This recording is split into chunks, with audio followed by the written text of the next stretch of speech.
అంటే మేడి చెట్టు ఎక్కి అందనంత ఎత్తులో ఉన్నటువంటి వాడుకున్నాడు, అంత ఎత్తులో కూర్చున్నటువంటి వాడు. ఆ వ్యక్తికి ఒక శుభవార్త వినబడింది.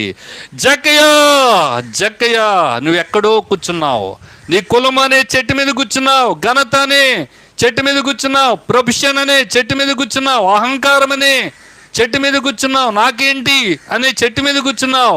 నువ్వు దిగు జక్కయ్య, కమ్ డౌన్, కమ్ డౌన్, జక్కయ్య కిందకు దిగు. ఇవన్నీ కూడా నిన్ను ఎక్కడ తీసుకెళ్ళవంటే నిత్య రాజ్యానికి తీసుకెళ్ళవు. ಜಕ್ಕಯ್ಯ ಇವೆಲ್ಲ ನಿನ್ನನ್ನು ಕರ್ಕೊಂಡು ಹೋಗೋದಿಲ್ಲ. ಎಲ್ಲಿಗೆಂದ್ರೆ ಸ್ವರ್ಗರಾಜ್ಯಕ್ಕೆ ನಿನ್ನನ್ನು ಕರ್ಕೊಂಡು ಹೋಗೋದಿಲ್ಲ. ನಿನಗೆ ಆಸ್ತಿ ಇದೆ, ಐಶ್ವರ್ಯ ಆಯಿತು, ಉದ್ಯೋಗ ಆಯಿತು, ನೌಕರಿ ಆಯಿತು, ಎಲ್ಲ ಐತೆ, ಹೆಣ್ತಿ ಮಕ್ಕಳೇ ಇದ್ದಾರ, ಒಳ್ಳೆ ಪ್ರೊಫೆಷನ್ ಆಯಿತು. ಆದರೆ ಇವೆಲ್ಲ ನಿನ್ನನ್ನು ಎಲ್ಲಿಗೆ ಕರ್ಕೊಂಡು ಹೋಗೋದಿಲ್ಲ? ಸ್ವರ್ಗರಾಜ್ಯಕ್ಕೆ కరెదుకొని ಹೋಗೋದಿಲ್ಲ.